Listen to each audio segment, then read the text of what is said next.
gonfoo kan ulfinaa kan kabajaa erga ilaalle gonfoo daraaraa gonfoon daraaraa gaa nama waan gaarii hojjete nama hojii gaarii hojjete fiigicha ispoortii keessatti nama injifannoo galmeesse nama injifannoo guddaa galmeesseef kennama isiniin jedheera nama waan gaarii hojjeteef kennama argannu adda addaa nama argateef kennama isiniin jedheera mee gonfoo qoraattii maaliif kennama gonfoon qoraattii jechuun maal jechuudha ka jedhu immoo walii wajjin ilaalla kanaaf egaa kakuu haaraa keessatti immoo dhufnee yoo ilaalle fakkeenya namicha sanyii facaasu tokko argina sanyiin inni facaasu keessaa gar tokkoonsaa qoraattii keessa bu'ee jedha sagaleen waaqayyoo sanyiin faca'aa jiru kun milikkita wanti qoraattii keessa bu'e ija gaarii kennuu akka hin dandeenye milikkita abaarsaa akka inni ta'e argina jechuudha wanti qoraattii keessa bu'e wanti qoraattii keessatti argamu milikkita deebi'ee biqilu yoo biqile immoo baala gaarii godhachuu dhiisuu yoo baala gaarii godhate ija gaarii godhachuu firee gaarii godhachuu dhiisuusaa argisiisa jechuudha kanaaf innis baay'ee utuun turin maal ta'e ija gaarii kennuu dide jedhee dubbata jechuudha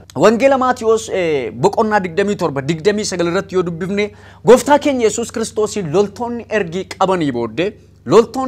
qabanii booddee maal godha isinitti fakkaata gonfoo qoraattii hojjetanii mataa gooftaa keenya Yesuus Kiristoos irra ka'an inni kun egaa maal argisiisa isa bara kakuu moofaa keessatti barreeffame isa gaafa Addaam gannata Eden keessaa ba'e sababii isaatiif lafti abaarame sababii isaatiif hidda jilba Addaam keessaa warri dhalatan by the way Addaam duwwaa miti abaarsa kan dhaale hundumtiyyuu abaarsi Addaam irra ga'e namoota jilba Addaam keessaa ya'an yookaan ba'an hundumaa qaqqabe egaa gooftaan keenya Yesuus Kiristoos namoota jilba Addaam keessaa ya'an kana hundumaa milikkita abaarsaa kana fuudhanii jarri kun qoree kana maal godhani gonfoo qoraattii gaa mataarraa gonfoo qoraattii qoreerraa hojjetanii yookaan qoraattiirraa hojjetanii mataa gooftaa keenya Yesuus Kiristoos irra kaawwan inni kun gooftaan keenya Yesuus Kiristoos abaarsaaf cubbuu keenya isa dhumaaf isa jalqabaa ofirra kaa'uu isaati kan inni argisiisu ofirra kaa'uu isaa argisiisa jechuudha gooftaan keenya Yesuus Kiristoos kan inni milikkita kana baateef callisee miti hiikkaadhaaf seenaa qaba sababa qaba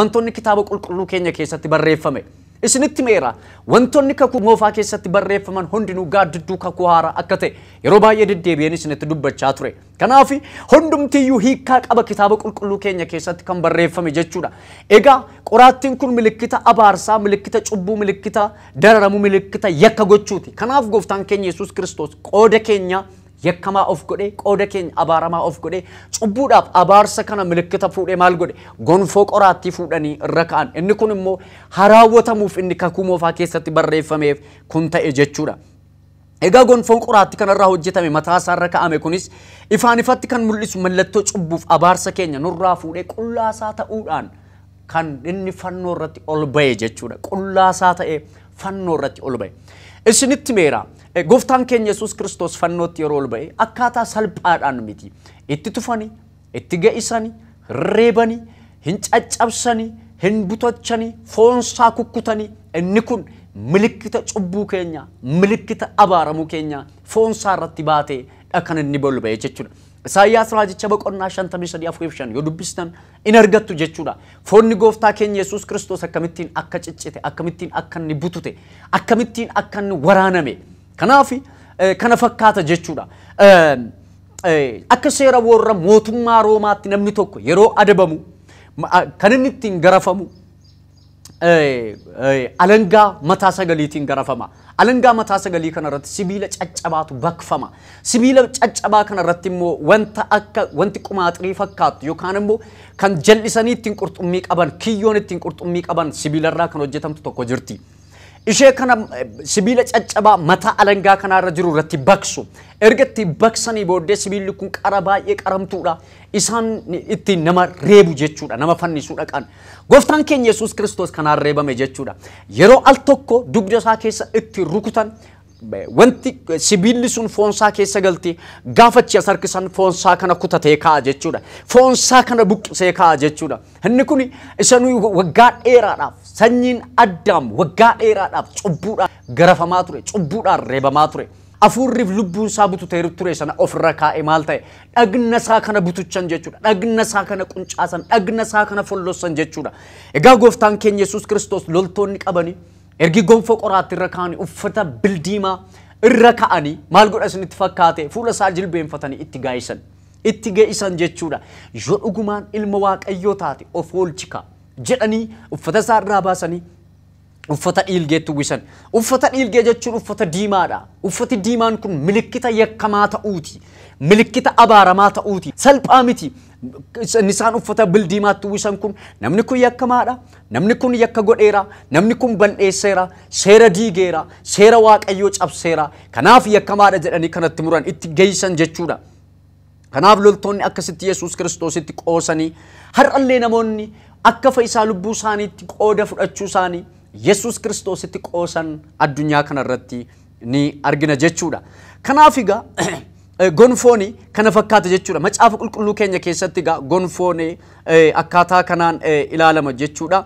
Egaa gonfoo kan argannu hundumti keenya fuula gooftaa keenya Yesuus Kiristoos dura yeroo deemnu cidha hoolichaa utuu gara cidha hoolichaatti dhaqne cidha kanarraa hin nyaatin yookaan hin sooratini fuula firdii Kiristoos dura dhaabbanne gonfoo kana gooftaan keenya Yesuus Kiristoos hunduma keenya duratti akkaataa nu itti hojii hojjenneen dadhabbii nu itti biyya lafaa kanarra dadhabneen gonfoo nuuf kenna jechuudha.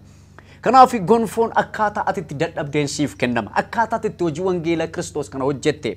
Egaa wangeela Kiristoos hojjechuu jechuun wangeela kana qabannee waltajjiirra dhaabbachuu duwwaa miti, raajii raajuu duwwaa miti, faarfannaa faarfachuu duwwaa miti.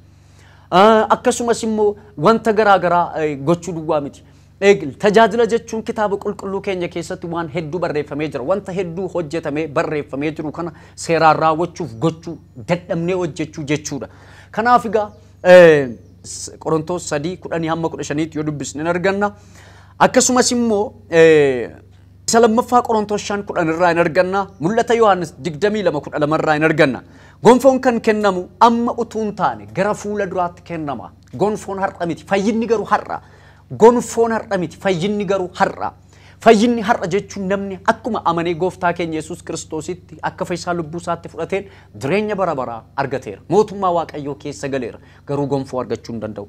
Fayyinna gonfoo argachuuf fayyinni garaagara fuula duratti kan ta'u gana ergi Kiristoos dhufee cidha hoolichaa irratti gonfoon kan kennamu jechuudha. Gonfoo argachuudhaaf jireenyi kiristiyaanummaa biyya lafaa irratti inni hojjete murteessaadha. Gonfoo argachuudhaaf jireenyi kiristiyaanummaa inni biyya lafaa irratti dadhabbii kiristiyaanummaa inni biyya lafaa irratti hojjete murteessaadha. Namoonni baay'een isaanii wangeela Kiristoos kanaaf morma isaanii kennaniiru. Nuyiif warri morma isaanii kennan wal qixxeen argannu. Nuyiif warri wangeela kanaaf beela'an wal qixxeen argannu. Nuyiif warri dadhaban wal qixxeen argannu. Nuyiif warri galgalaaf ganama fiigan wal qixxeen argannu. Kanaaf kadhachuun gonfoodha. Gonfoo argachuu keessaa isa tokko yeroo dheeraa kadhachuun yeroo dheeraa fuula Waaqayyoo turuun keenya. Sagalee Waaqayyoo kana dubbisuun illee namoonni baay'een akka inni gonfoo ta'etti lakka'an garuu gonfoodha. Sagalee Waaqayyoo nyaachuun sagalee Waaqayyoo qayyabachuun gonfoodha. Kanaaf namoonni baay'een isaanii sagalee Waaqayyoo kana qooda dubbisan yeroo hundumaa Feesbuukii kanarraa sooshaal miidiyaa kanarraa wacaa iyyaa oolu. Sagalee Waaqayyoo kana qayyabachuun sagalee Waaqayyoo kana nyaachuun mataan isaallee gonfoodha. Sagalee Waaqayyoo kana dubbisuun gonfoodha. Yeroo dheeraa fuula Waaqayyootti dabarsuun gonfoodha. Yeroo dheeraa kadhachuun gonfoodha. Akkuma isinitti manni tokko dhagaan tokko qobaasaa mana ta'uu hin danda'u isiniin jedheera. Namni kennaa jaalalaa kennuun isaallee gonfoodha. Kun mataan isaa gonfoodha. Garuu fayyina miti. Fayyinaaf gonfoon garaagara isiniin jedheera.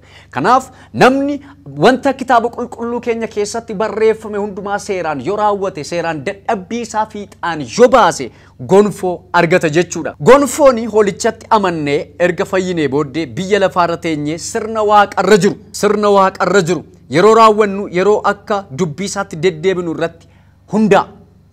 Sirna waaqarra jiru lafarratti yeroo raawwannu gonfoodha.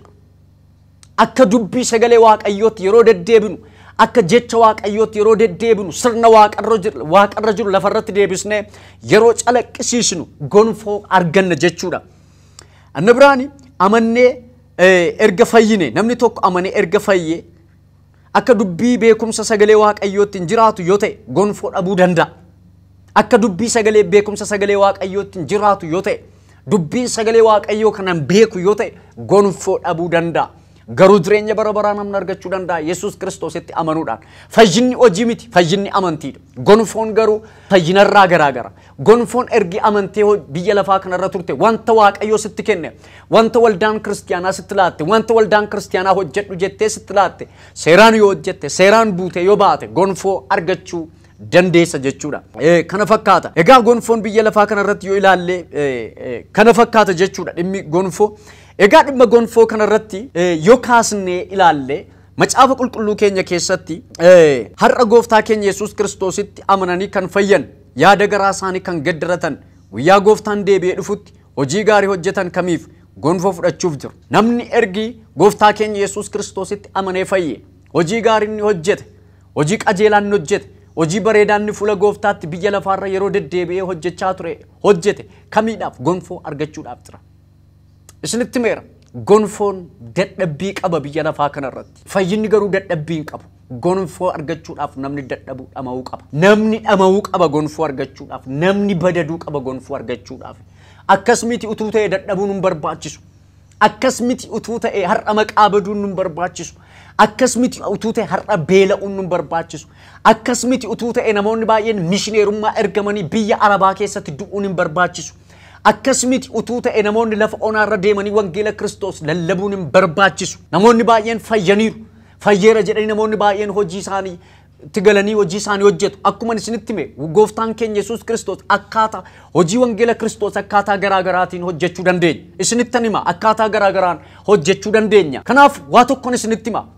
Ani fakkeenyaaf wangeela Kiristoos hin hojjedha yookaan obboleessi koo tokko wangeela Kiristoos kana hojjeta yoo ta'e inni tokko biyya Arabaatti dhaqee mishineerii ergame yookaan Sudaan yookaan Saudi Arabiyaa yookaan Iraaq yookaan Joordaan yookaan Paalestiinitti ergame wangeela Kiristoos kana lallabuudhaaf deema yoo ta'e yookaan Sumaalee dhaqee asuma biyya keenya keessa Harargeen dhaqee Arsii dhaqee wangeela lallabuu barbaada yoo ta'e mishineerii dhaquu barbaada yoo ta'e namni kun konkolaataa barbaachisaa geejjiba barbaachisaa waan nyaatuuf waan dhugu barbaachisa callisee baalleen qabu fly godhee dhaqee achi bu'uu hin danda'u.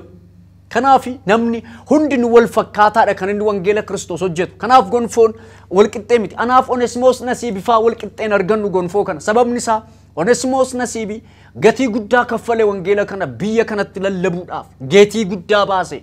Gonfoo biyya Arabaa keessa bosona Sudaan keessatti gatii guddaa baase.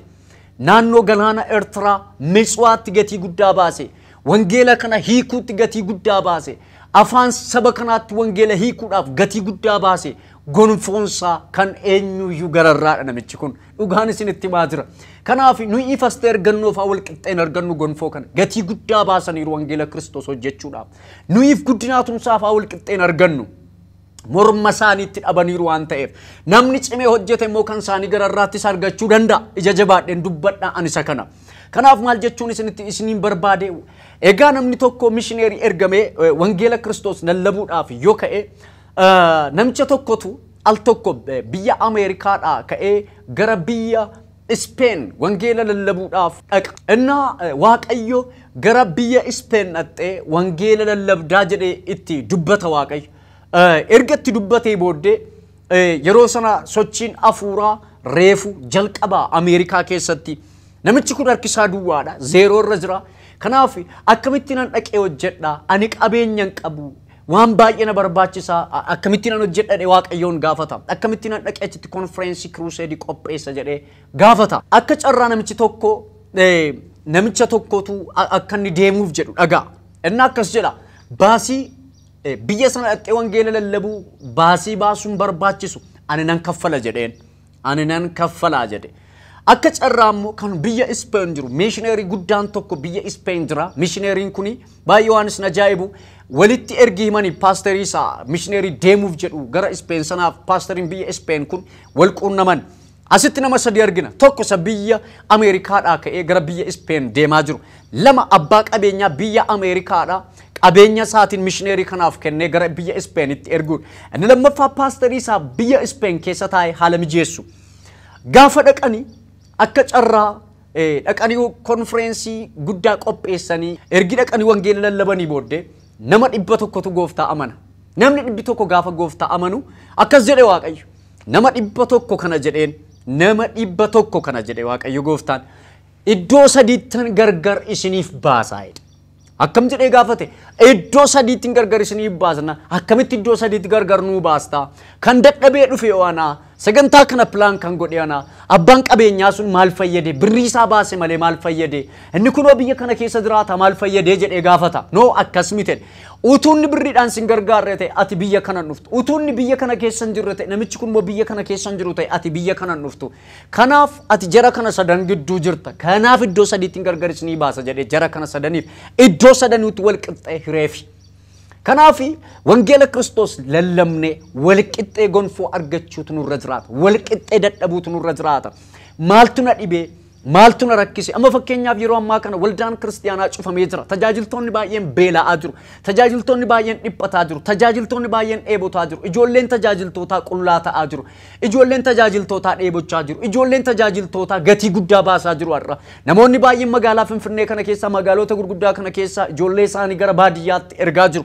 ijoollee isaanii iddoo adda addaatti faffacaasaa jiru waan nyaatanii bulan iyyuu dhabaa jiru namo abboonni qabeenyaa hedduun immoo kiristaanota ta'anii jiru kan nyaatan kan qabeenya irraa hafe baay'een isaanii jiru kan birrii hedduu qaban jiru hiriif gonfoodha siifis gonfoodha hiriif guyyaa tokko fuula firdii Kiristoos dhaabattee yeella'uu keerra hiriif kenniif gargaari cina dhaabbadhu tajaajilaa cina dhaabbadhu luboota bira dhaabbadhaa paasteroota bira dhaabbadhaa abboonni qabeenyaa keenya bira dhaabbadhaa waaqayyo paasteroota kana hojjetoota wangeelaa kana wajjin wal qixxee gatii sii kaffala wal qixxee sii dadhaba wal qixxee dhaabbatee gooftaan keenya Yesuus Kiristoos keessummeessaa gaafa fuula firdii Kiristoos duratti hundumtuu badhaasa fudhatu atis badhaasa kana keessaa hin dhabin obboleessa badhaasa kana keessaa hin dhabin obboleettii gonfoo siif kennamu kana keessaa hin dhabin gonfoon kun gonfoo waan guddaadha maqaan waaqayyoo kan eebbifame haa ta'u kanaaf egaa gonfoon akkaataa namni itti hojjetameen kennama jechuudha gonfoon kunis egaa kitaaba qulqulluu keenya keessatti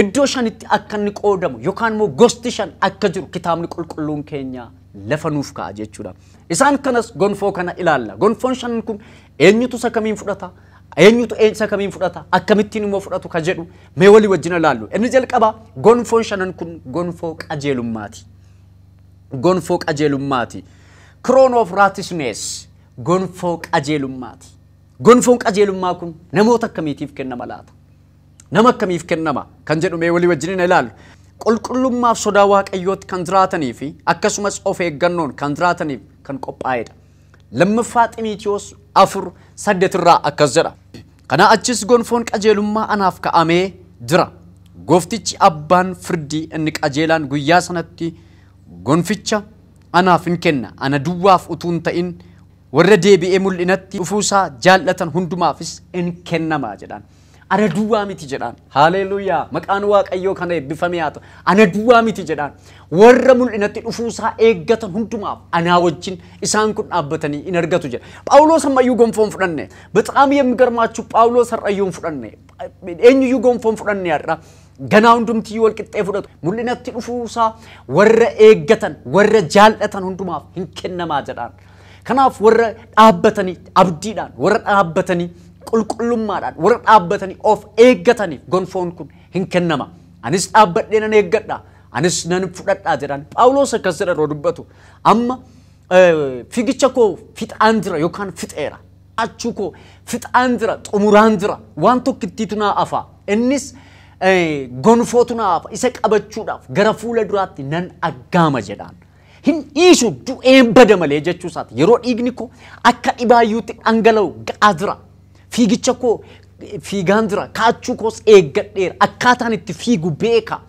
Phaawulos nan fayyeera an fayyina keessan jira jedhee dubbataman fayyuunsaa mirkaneeffameera wa'ee gonfoo dubbata amman gonfoo caalu san harka keessa galfadhutti hin dhibaa'u hamman of du'utti iyyuu hin dhibaa'u kanaaf Phaawulos du'a isaayyuu abdiin eeggata jechuudha fakkeenyaaf amma nam tokko utoo du'uu dhufaa jirta ta'e sababii wangeelaaf du'uuf jetta jedhaniittiin jedhani dhiisee baqatee ba'a Phaawulos garuu utuu beeku gara du'aatti adeeme utuu beekuuti gara du'aatti kan hin adeeme kan itti adeemerreeyyuu baay'ee waan isin ajaa'ibu dubbata gammadaadha kan inni itti adeeme amma yerootti dhiigni kun akka dhibaayyuutti dhibaafamu maal ta'eera ga'eera gonfootu na duura jira akka nama tokkotti fiigicha koo eeggadheera kaachaan immoo jira nan aggaama isa sana hafe kanas maalan godha ittuma fufeen harka koo keessa galfachuudhaaf adeema jedhaan inni lammaffaan gonfoo hin badne gonfoo hin banne incorruptible crown inni kuni gonfoon kuni gonfoo hin banne jedhameeti kan inni waamamu incorruptible crown. Inni kun immoo qulqullummaa mataa isaanii kan raawwataniif karaa isaanii irratti tola kan raawwataniif qophaa'e. Karaa isaanii irratti tola kan raawwataniif qophaa'e.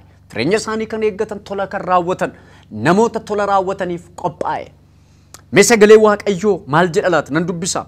Isa duraa Qorontos 9:25 irraa akkas jedha. Namni dorgeedhaaf qophaa'u waan eeggachuu isarraa barbaachisu hundumaarraa of hin eeggata. Warra wal dorgoman gonfoo baalarraa hojjetamee isa cooligee baduuf argachuudhaaf kana godhu. Nuyi garuu isa hin banne argachuudhaaf hin amaana jedha. Anis akkuma kanatti akeeka koo bira ga'uudhaaf nan fiiga. Abootuun koos akka nama akeeka isaa dhaabee qilleensa rukutuutti hin ta'u jedhaan. Annan akeekkadha jedhaan. Ani of hin eeggadha jedhaan. Jireenya isaanii nama eeggatu. Ani nan eeggadha inni jedhu kun namni dorgommiitti jiru akka seera isaatti hin dorgomu yoo ta'e dorgommii keessaan ba'a hin kufa. Kanaaf anis dorgommii kana keessaa hin kufu. Ani gonfoo hin banne kana nan argadha jedhaan.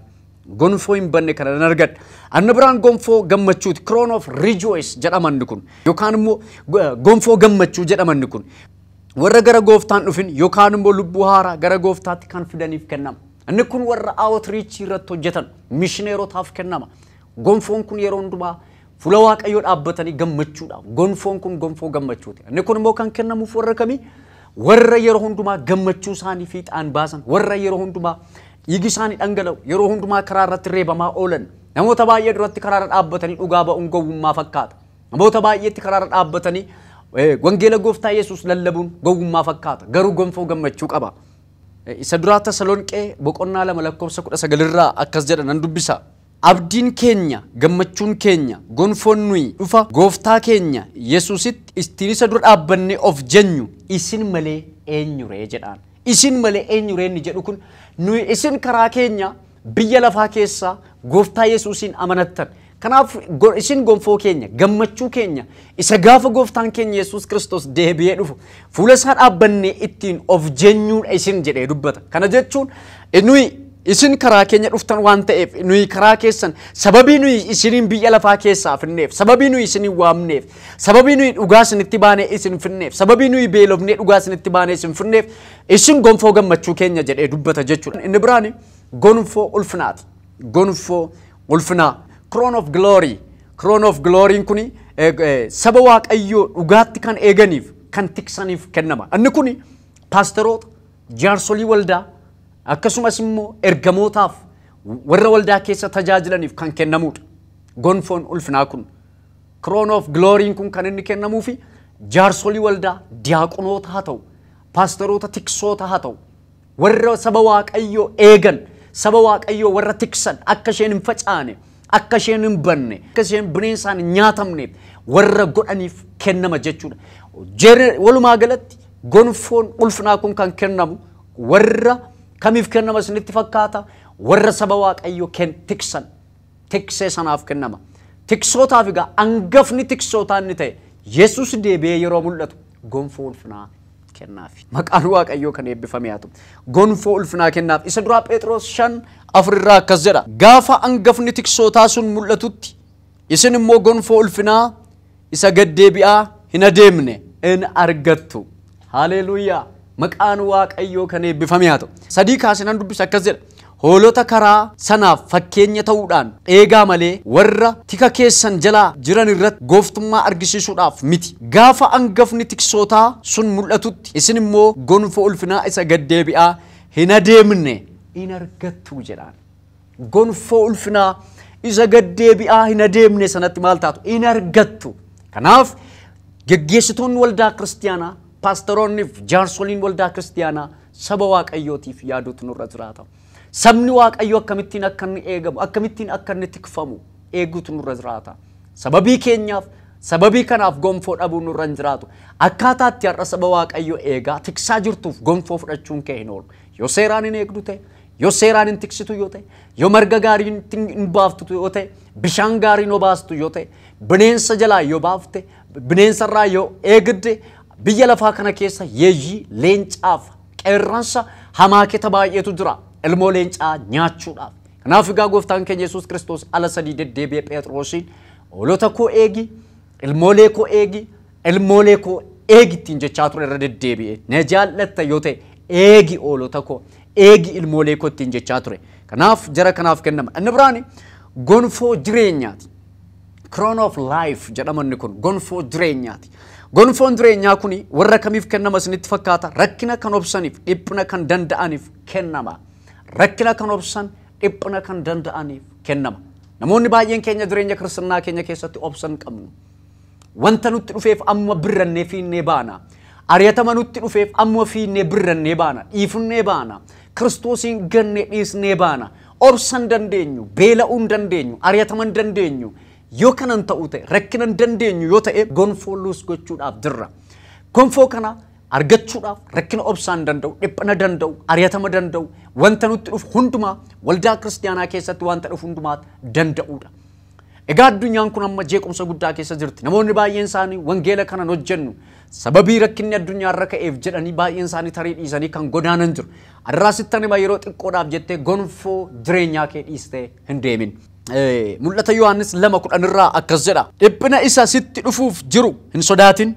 Kunoo seexanni akka isin qoramtanii ilaalamtaniif isin keessaa kaan mana hidhaatti akka galfaman gochuudhaaf jedha. Guyyaa 10 rakkina argachuuf jirtu.